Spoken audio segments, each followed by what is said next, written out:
की जय। परम कृपाळू इष्टदेव भगवान श्री स्वामीनारायण मंदिरामध्ये विराजमान घनश्याम महाराज, लक्ष्मीनारायण देव, राधाकृष्ण देव, पवित्र पुत्रदा एकादशी निमित्त सर्व हरिभक्तांना एकादशीचा जय श्री स्वामीनारायण। आज दिनांक 18/8/2021 बुधवारचा दिवस, पुत्रदा एकादशीचा दिवस। एकादशी विषयी आपण अनेक वेळी कथा श्रवण केलेले आहे। एकादशी म्हणजे काय? संस्कृतमध्ये एकादश जो शब्द आहे, म्हणजे मराठीमध्ये ट्रान्सलेट करा तर 11 असा अर्थ होतो। म्हणजे 11वा दिवस, अमावस्येपासून तर पौर्णिमापर्यंत 2 पक्ष आहे। तो जो पक्ष म्हटला जातो शुक्ल पक्ष म्हटला जातो आणि पौर्णिमापासून तर अमावास्येपर्यंत वद्य पक्ष म्हटला जातो।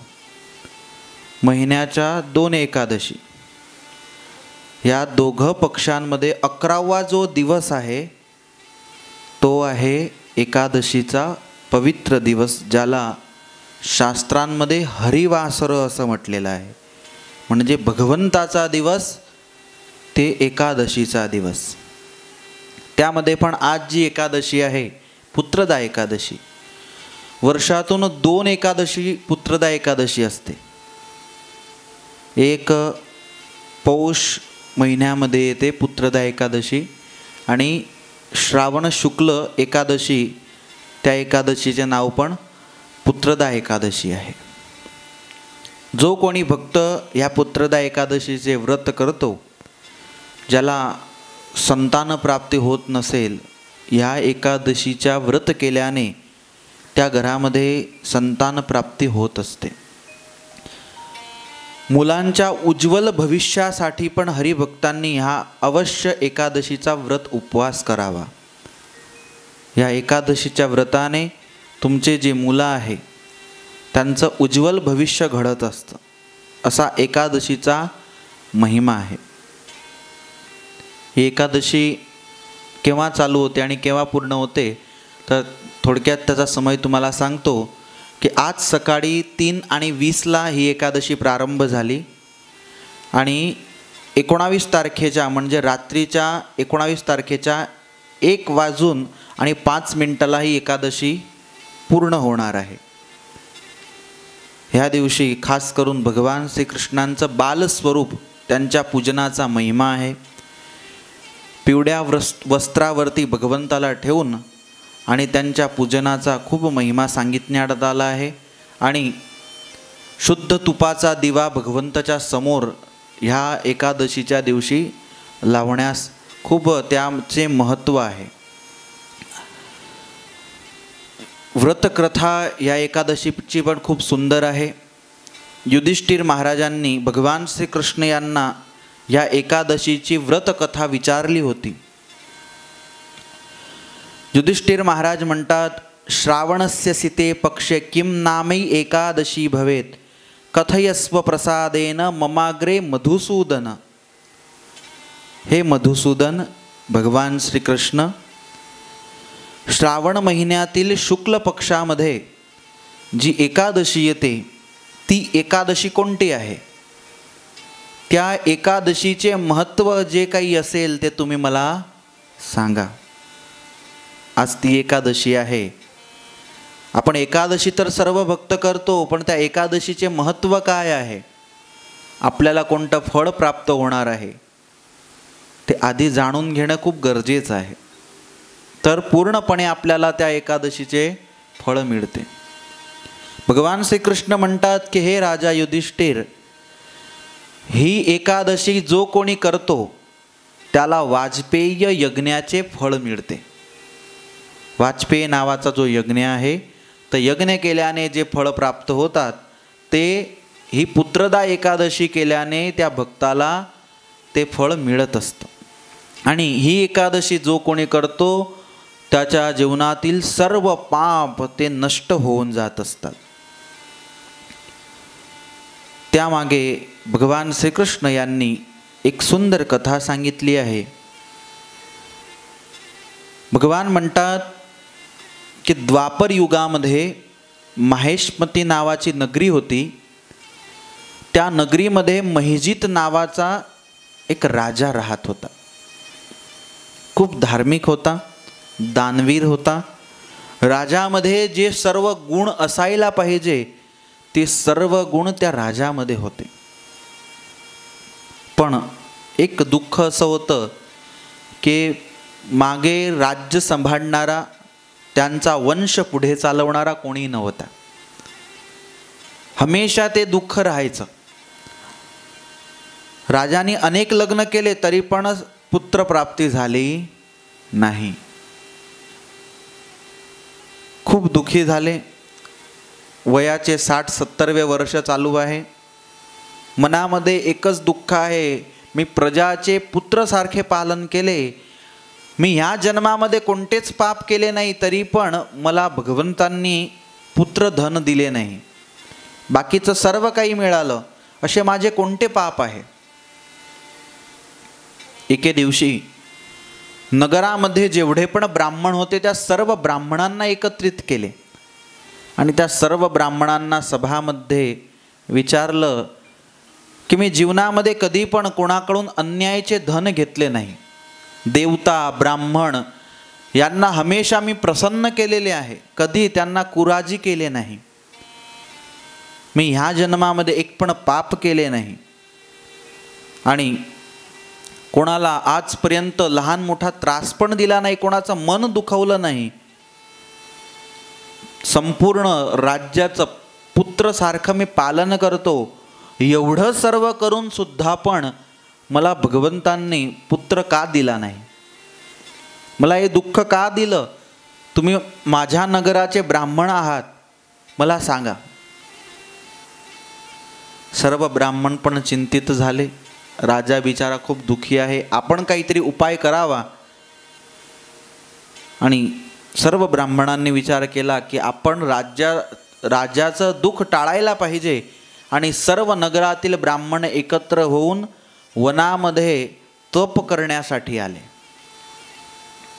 तप करण्यास जात होते। अनेक ऋषीमुनींचे आश्रम त्यांना भेटत होते आणि रस्त्यामध्ये खूप महान ऋषी लोमस ऋषी त्यांचे दर्शन या ब्राह्मणांना घडले। लोमस ऋषी अनेक वर्षांपर्यंत या पृथ्वीवरती राहिले। असं म्हणायचे की लोमस ऋषी एक कल्प जेव्हा जायचं त्या टायमाला लोमस ऋषींचं एक रोम ते खालती पडायचं। एवढे पवित्र ऋषी मिळाले। ब्राह्मणांना खूप आनंद झाला। ब्राह्मणांनी जाऊन लोमस ऋषींच्या चरणी पडले। लोमस ऋषी समजून गेले। विचारलं की काय दुःख आहे? तुमचं दुःख मी दूर करेल, जे काही तुमचं दुःख असेल। तुम्ही एवढे सर्व ब्राह्मण वनामध्ये काय करत आहात? तेव्हा त्या ब्राह्मणांनी सांगितलं की आमचा जो माहेशमती राज्याचा राजा आहे महिपत, त्याने खूप दान पुण्य खूप करतो, धार्मिक पण आहे, पण त्याला पुत्र का नाही होत आहे आणि त्याकरिता आम्ही वनामध्ये सर्व मिळून तप करण्यासाठी आलो आहोत। लोमस ऋषी म्हणतात चिंता नको करा, पण ते ब्राह्मण म्हणतात असे त्यांचे कोणते पाप आहे की जेणेकरून त्यांना पुत्र होत नाही? लोमस ऋषी म्हणतात थांबा। लोमस ऋषी खालती बसले आणि ध्यान करून सर्व गोष्टी त्यांना कळून गेली आणि सर्व ब्राह्मणांना संबोधन करून म्हणतात की ब्राह्मणांनो, हा तुमचा जो राजा आहे तो पूर्वजन्मामध्ये एक पैशांशिवायांचा क्रूर काम करणारा आणि व्यापारामध्ये प्रीती ठेवणारा एक सामान्य एक व्यापारी होता। एके दिवशी तो इकडून तिकडे या गावाहून त्या गावाला फिरत असायचा। तर रस्त्याने जात असताना एक लहानसं पाण्याचं तलावासारखं होतं. आता तिथे तो पाणी पिण्यासाठी गेला आणि पाणी पीत होता तेवढ्यामध्ये एक गाय तिथे आली आणि याने काय केलं, एक पत्थर घेतला आणि गायला मारला आणि त्या गायला पडवून दिली तिथून. आणि तिथे बसून मग तो गायच्या वतीचं पण पाणी पिऊन गेला. बस त्याच पापाच्या कारणाने याला पुत्र प्राप्ती झाली नाही. म्हणून ह्या कथेवरून शिकायचं काय, आपल्या भाग्यात जेवढं आहे तेवढं आपण घेतलो तर सुखी आहोत, पण ज्या दिवशी दुसऱ्याच्या भाग्याचे चणे पण खाल्ले तर ते खूप दुखी करतात. सुदामाजी होते, भगवान कृष्णाच्या भागाचे चणे खाऊन गेले तर किती दुखी झाले. आता महिपत राजा आहे, खूप दान पुण्य केले तरी पण गायच्या भागाचे पाणी पिऊन गेला तर एवढे दुःख सहन करावे लागले, दुखी होऊन गेला आहे. आता ते ब्राह्मण म्हणतात की एवढा आता आमच्या राजाने पाप झाला आहे तर त्या पापाला धुण्यासाठी पण कोणती जडीबुटी तर असेलच ना, कारण की पुण्याच्या प्रतापाने पाप धुतले जात असतात. उपाय सांगा. तेव्हा लोमस ऋषींनी सांगितलं की तुम्ही एक काम करा, श्रावण महिन्यातील शुक्ल पक्षामध्ये पुत्रदा एकादशी खूप पवित्र एकादशी आहे. ह्या एकादशीच्या दिवशी तुम्ही सर्व मिळून आणि एकादशीचे व्रत करा आणि त्या एकादशी व्रत केल्याने जे फळ तुम्हाला प्राप्त होईल ते फळ तुम्ही सर्व ब्राह्मण तुमच्या राजाला द्या.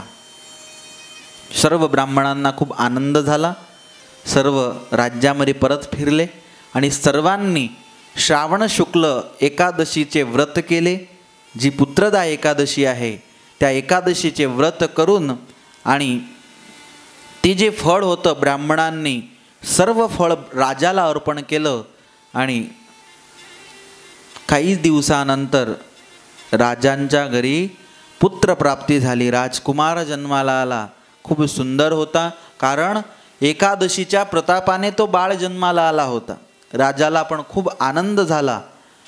भगवान श्रीकृष्ण म्हणतात, हे युधिष्ठिर, तेव्हापासून या एकादशीचे नाव पुत्रदा एकादशी असे पडले. म्हणून ज्याला संतान प्राप्ती होत नसेल आणि संतान प्राप्ती करायची असेल त्यांनी नक्कीच खूप पवित्ररित्या हे एकादशीचे व्रत करावे. पिंपळाच्या झाडाखालती जाऊन आजच्या दिवशी संध्याकाळी तुपाचा दिवा लावावा. अशी सुंदर सकाळी उठून ब्राह्ममुहूर्तामध्ये उठून स्नानविधी करून आणि भगवंताच्या समक्ष बसून आणि पिवळ्या वस्त्रावरती भगवंताची बालगोपालची मूर्ती ठेवून आणि ओम नमो भगवते वासुदेवाय पूर्ण दिवसामध्ये शक्य होईल तेवढ्या प्रमाणामध्ये ह्या मंत्राचा जप करावा. भगवान म्हणतात की ह्या कारणाने एवढं केल्याने त्याला नक्की संतान प्राप्ती होईल. विशेष हा उपवास केल्याने सर्व पापापासून मुक्ती प्राप्त होईल. जीवनामध्ये कळता न कळता जे पण सर्व आपल्याने पाप घडत असतात, चालता चालता कित्येक जीव मरून जात असतात, तर ती जी हिंसा आहे ती सर्व हिंसा, ते सर्व जे पाप आहे ते सर्व पाप ही पुत्रदा एकादशीचे व्रत केल्याने नाहीसे होतील आणि शेवटी जाता त्याला स्वर्गाची प्राप्ती होईल, भगवंताच्या धामाची प्राप्ती होईल.